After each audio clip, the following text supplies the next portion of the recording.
35 kilometre ಚಲಿಸುತ್ತಿದೆ. ವಸ್ತು ಚಲಿಸಿದ ಒಟ್ಟು ದೂರ OA ಪ್ಲಸ್ AC ಅದು 60 kilometre plus 35 kilometre equal to 95 kilometre. ಇದು ಈ ವಸ್ತು ಟೋಟಲ್ ಆಗಿ ಚಲಿಸಿದ ಒಟ್ಟು ದೂರ ಆಗಿದೆ.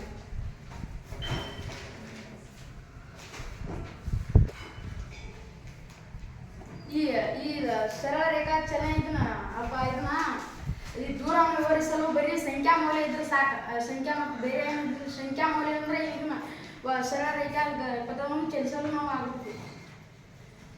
ಕೆಲವು ಪರಿಮಾಣಗಳು ಅವುಗಳ ಸಂಖ್ಯಾ ಮೌಲ್ಯಗಳಿಂದ ಮಾತ್ರ ಸೂಚಿಸುತ್ತವೆ.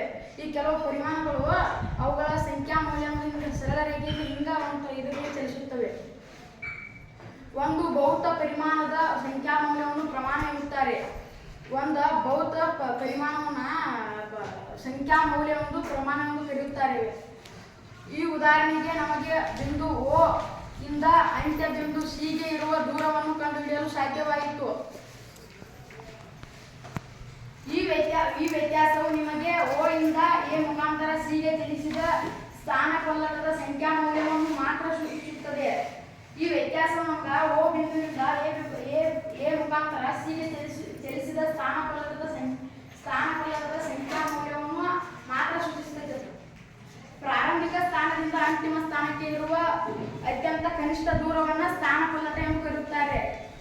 ಈಗ ಮೊದಲನೇ ಸ್ಥಾನ ಮತ್ತು ಕೊನೆಯ ಸ್ಥಾನಕ್ಕೆ ಇರುವ ಅತ್ಯಂತ ಕನಿಷ್ಠ ದೂರವನ್ನು ಸ್ಥಾನಪಲ್ಲಟ ಎಂದು ಕರೆಯುತ್ತಾರೆ. ಚಿತ್ರ 7.1 ಚಿತ್ರದಲ್ಲಿರುವ ಉದಾಹರಣೆಗೆ ವಸ್ತುವು O ಇಂದ A ವರೆಗಿನ ಚಲಿಸಿದ ದೂರ 60 ಕಿಲೋಮೀಟರ್. ಸ್ಥಾನಪಲ್ಲಟವು 60 ಕಿಲೋಮೀಟರ್ ಆಗಿರುತ್ತದೆ. O ಇಂದ A ಮತ್ತು ಹಿಂದಕ್ಕೆ B ಗೆ ಚಲಿಸಿದಾಗ ಚಲಿಸಿದ ದೂರ 60 ಕಿಲೋಮೀಟರ್ ಪ್ಲಸ್